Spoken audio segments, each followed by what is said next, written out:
Hi everyone, welcome to my channel, and today we're going to take a look at another horrible case with you. Love can be deadly. It's often said that life really begins after 40. A wealth of life experience contributes to this.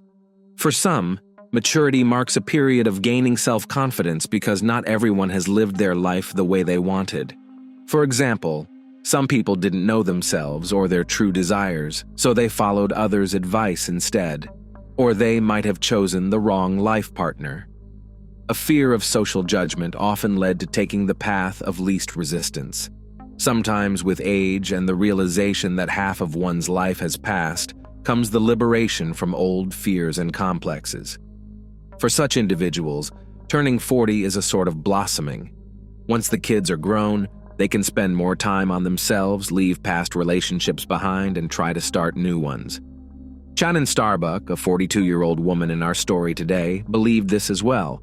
But her new hopes did not come to fruition.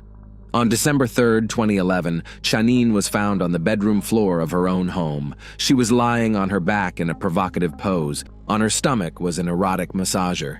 It was clear that someone wanted to posthumously disgrace her. There was no doubt among the police that she had been criminally taken from life. Her body bore bruises and scrapes everywhere. Later, a medical examiner reported that some injuries were caused by the use of a stun gun. Other evidence suggested her body had been moved. However, the cause of Shannon's demise was strangulation. Detectives faced a tough task. They needed to establish the last hours of this mother of five's life and find the criminal. The disappearance of a mother of many. The police learned of the woman's lack of contact a day before the grim discovery. Initially, her ex-husband, Clay Starbuck, raised the alarm. The 47-year-old man reported he had been unable to contact his wife since December 1st.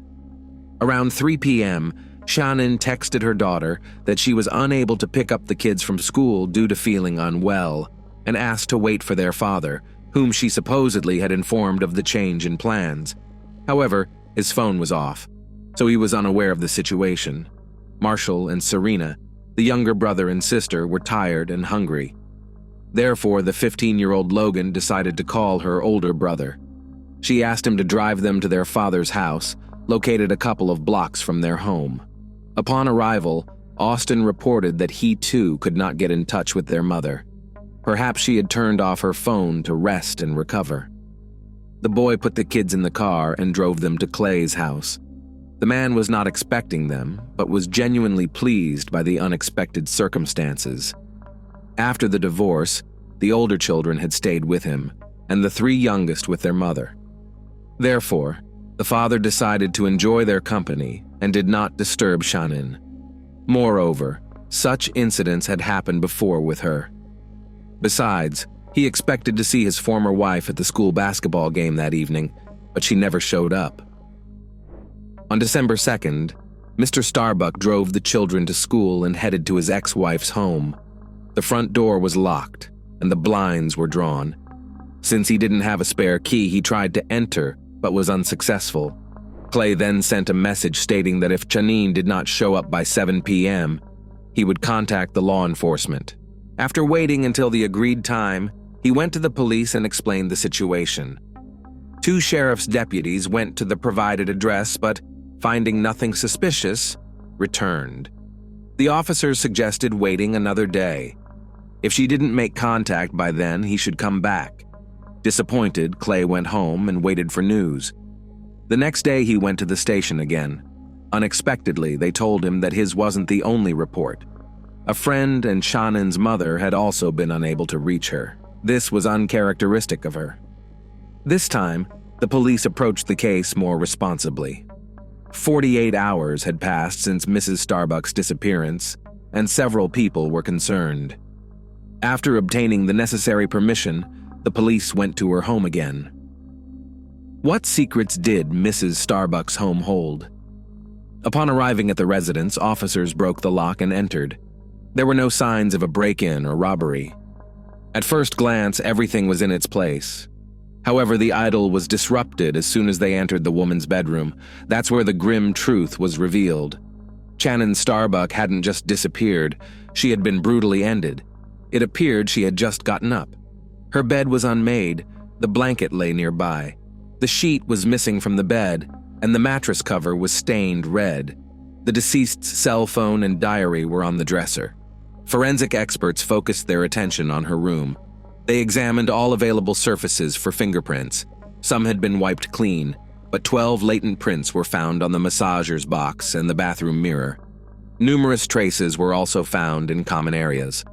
For further DNA analysis, specialists took scrapings from under the nails, face, and neck of the body. Detectives suspected that the homeowner had been deprived of life after she got out of the shower, was then moved to the bed, and eventually dragged to the floor. Notably, the removed sheets were found in the washing machine. Perhaps the perpetrator wanted to remove evidence in this way. Clay sheds light on his ex-wife's lifestyle. By noon, Clay arrived at Shannon's house. He was eager to find out what had happened. The scene in his ex-wife's yard did not inspire positive thoughts.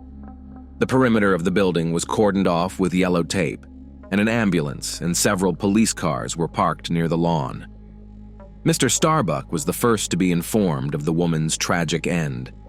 The detectives needed to gather any information about the victim and her lifestyle. Therefore, after the ex-husband managed to calm down a bit, they questioned him. He explained that they had an arrangement. Every morning he picked up the younger kids and took them to school, and she picked them up after school.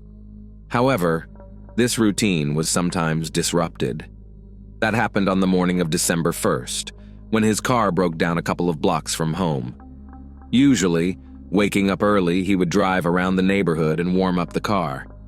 That time, Clay texted Shannon and asked her to take the kids to school.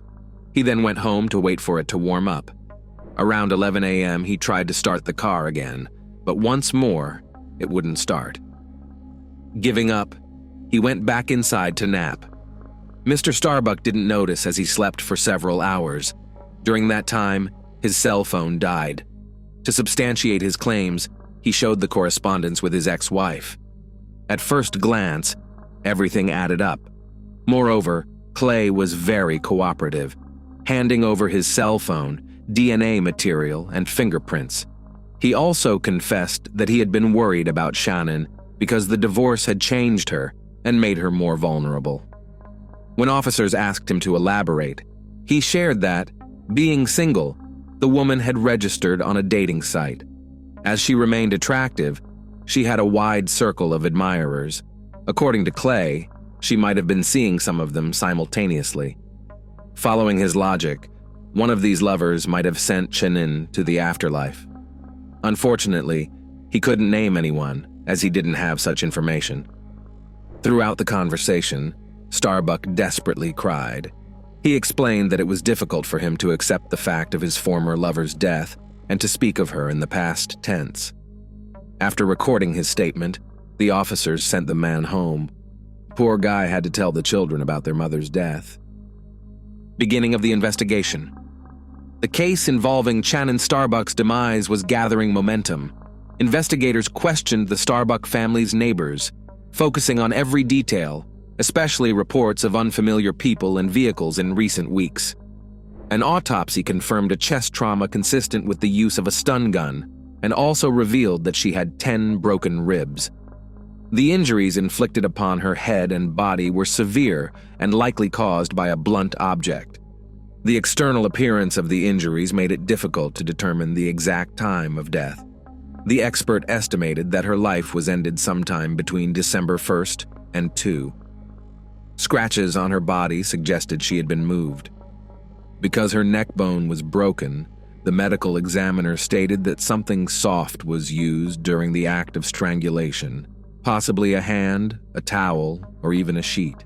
A slight clarity in the case emerged from the body samples taken, including male DNA, suggesting that the suspect might be among her close male acquaintances, starting from her ex-husband to secret admirers. Shannon's darker side. Hoping to catch his former wife's perpetrator quickly, Clay Starbuck cooperated fully with the investigation. He underwent an examination during which he agreed to document any injuries and damages. Detectives speculated that the perpetrator might also have sustained injuries during the struggle. However, no such injuries were found on Clay's hands.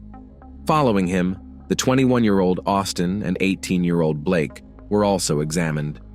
Questions arose only regarding the older son, whose hands bore old cuts, but these were attributed to his job in a window manufacturing plant. During conversations with the children, some facts were established that were later clarified. Many of them knew that after the divorce, their mother often went on dates with men and did not approve of it. The teenagers had even seen explicit photos on her laptop, which led them to speculate that she might have been targeted by a predator operating online. It was clear that everyone loved their mother and were deeply shaken by her departure. However, they disagreed with the changes in her life. In a follow-up interview, Clay was more articulate. He blamed Shannon for the family discord. While he was away on business trips, she frequently saw other men. He even admitted that he suspected that Marshall might not be his son. Nevertheless, he loved him as his own. In his view, after their relationship ended, Shannon started to indulge excessively and not appropriate for her age. He disapproved of how she would drop the kids off at his place when going on another date, among other things. However, by this point, the investigators had managed not only to talk to him and the children. Having interviewed Shannon's relatives and some friends, the detectives formed their own picture of the deceased and her family. The rise and fall of the Starbuck family. Shannon was born on April 19, 1969, in Anderson, Indiana. She was the youngest in her family, spending her childhood with two brothers. Over time, her parents divorced and started new families, giving her additional siblings. From a young age, Shannon dreamt of creating a large and loving family of her own, a vision strengthened by her active participation in church and deep faith. She grew up modest and kind-hearted, with a passion for drawing, which earned her numerous awards and prizes. At the age of 20, she met 25-year-old Clay Starbuck. Their paths crossed in Florida, where Shannon had moved with her family in her youth. Clay, originally from Alaska, was vacationing in one of the warmer states. They met at a party hosted by mutual friends and immediately took to each other. That evening, Shannon learned a lot about Clay, including that he had continued his education at a school for diesel mechanics in Colorado after high school, then returned home to work on the Trans-Alaskan Pipeline, making a good living. However, she discovered he was already married and had two beautiful children from that union. Shannon was not deterred by his complicated past. In fact, she saw it as a positive, believing that it gave him valuable experience for married life. The couple married soon after. The newly minted Mrs. Starbuck moved in with her husband, initially struggling to adapt to the new environment and weather, but quickly settling in. However, married life wasn't as idyllic as Shannon had hoped, with Clay often away, leaving her to manage the household alone. Yet love gave her strength, knowing that his work shifts would eventually end, and he would be back by her side. Meanwhile, she embraced motherhood with his children from his first marriage. It wasn't long before they had their own children together. First a son named Austin, and 3 years later, a brother for him named Blake. In 1996, their family grew again with the birth of a much-awaited daughter, Logan. But with Logan came challenges. She was diagnosed with autism spectrum disorder at a young age. Shannon embraced her daughter's diagnosis with grace and became her best friend. Later, another daughter brightened the Starbucks life, whom Clay named Serena. Shannon devoted her time to her children, overseeing their health, education, and church teachings. She was known throughout the community for her hobbies, cooking, and crafts. Yet, she was so immersed in her role as a caring mother and loving wife that she didn't notice when her husband began an affair at work. This was a tremendous shock to her, perceived as a deep betrayal. Consequently, in 2000, she filed for divorce, marking a new chapter in her life. Still harboring feelings for her ex-husband, she decided to move to Arizona to dull the pain of their painful separation by starting a relationship with another man. However, this attempt failed as Shannon realized she still loved Clay, who was also reaching out, asking her to return. Convinced he had repented, she gave him a second chance. In 2001, the couple welcomed their son, Marshall, their fifth child. Yet, instead of solidifying their marriage, he became a new point of contention. Even a formal remarriage in 2006 could not save their fractured relationship. Awakening. 6 months later, they moved to Deer Park in Spokane County, Washington. Clay found a suitable house for their large family. He continued to work at his previous job, so he was away most of the time. Shannon, left to manage the household and kids on her own, took them to movies, theaters, and parks, and organized home parties. However, doubts and distrust poisoned their marriage, further impacted by the long separations and breaks in their relationship. Ultimately, in 2010, the couple permanently separated.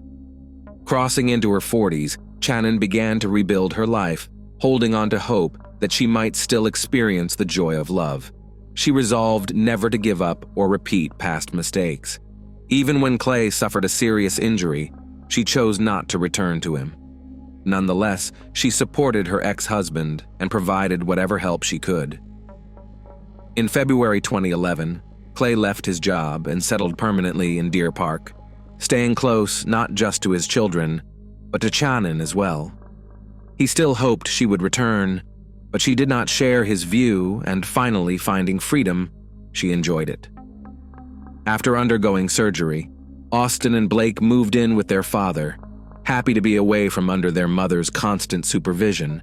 Shannon, breathing new life, found a part-time job and enrolled in a dental assistant course.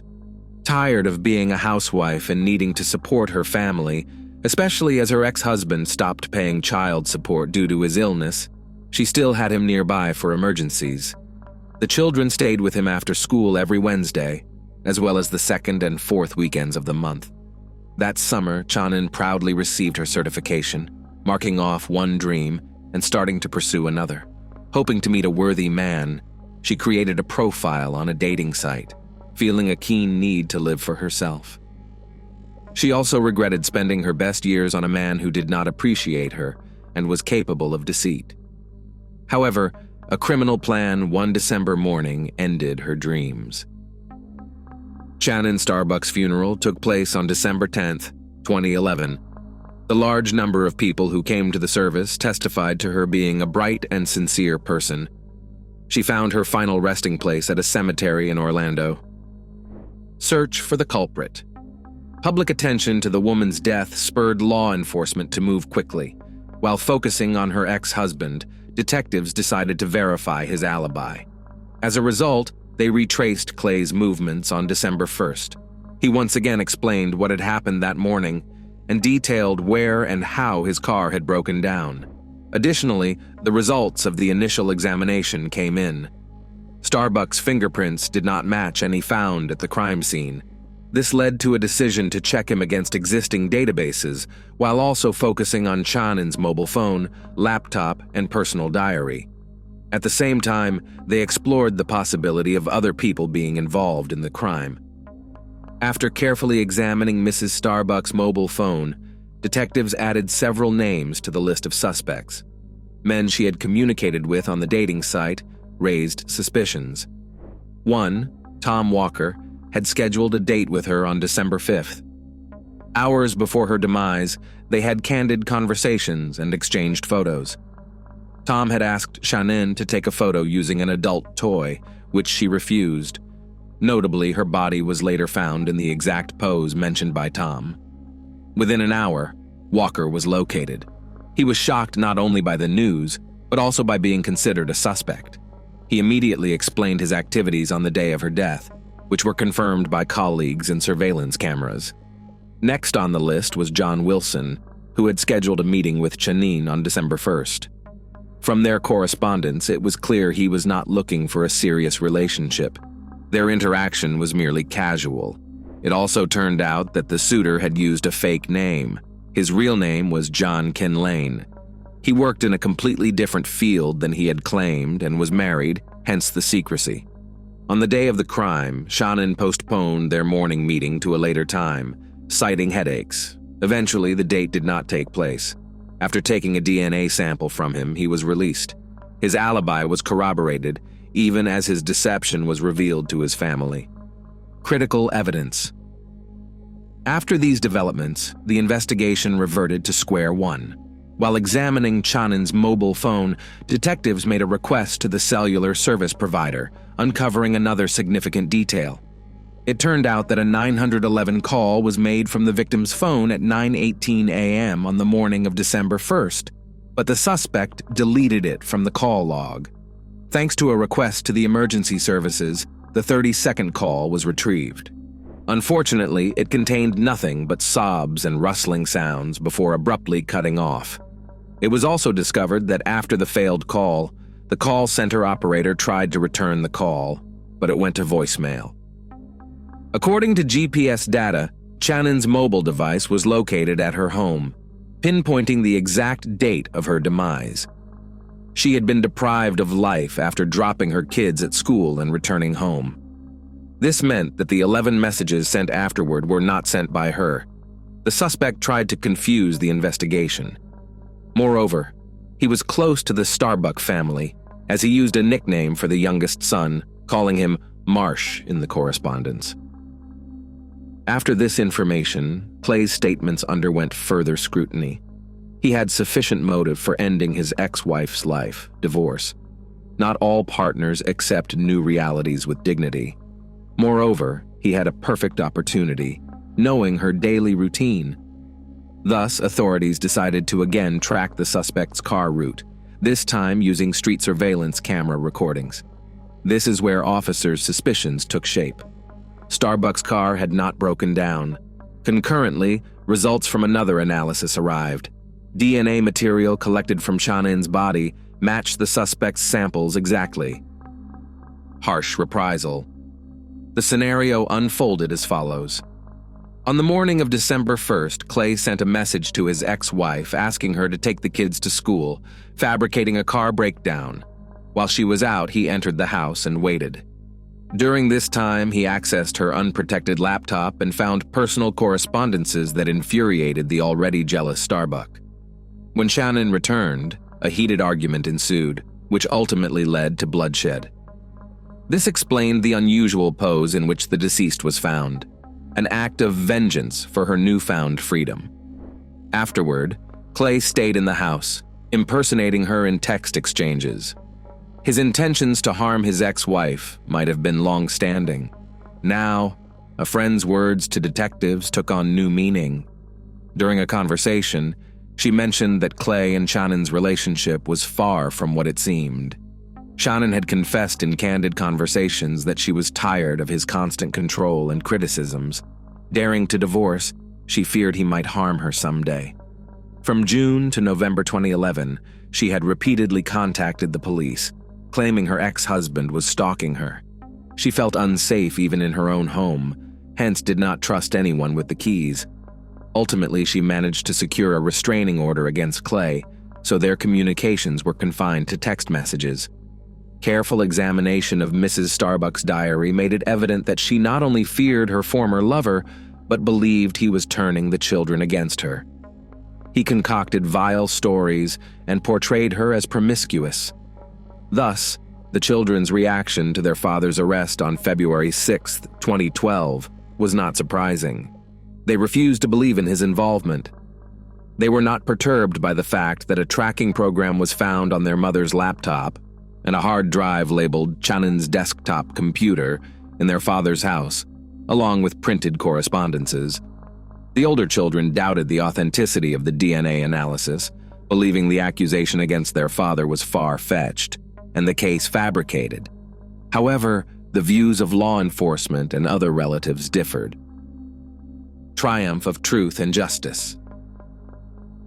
At the trial, the prosecution was confident in the man's guilt, supported by a substantial amount of physical evidence and testimonies. In June 2013, justice prevailed. Clay Starbuck was found guilty of first-degree deprivation of life under aggravating circumstances and disrespect to human remains. He was sentenced to life imprisonment without the possibility of parole. In 2015, Clay's attorney filed an appeal against the verdict, but it was rejected. To this day, the perpetrator remains behind bars at the Airway Heights Corrections Center in Spokane County. Shannon's relatives mourn the woman's untimely departure profoundly. Yet, their hearts are even more shattered by the thought that the children sided with their father. He was so obsessed with his ex-wife that in seeking revenge, he forgot about the consequences. Unable to accept his new reality, he left his children effectively orphaned. Thanks for watching, guys. Subscribe to my channel. There are many shocking stories ahead of you.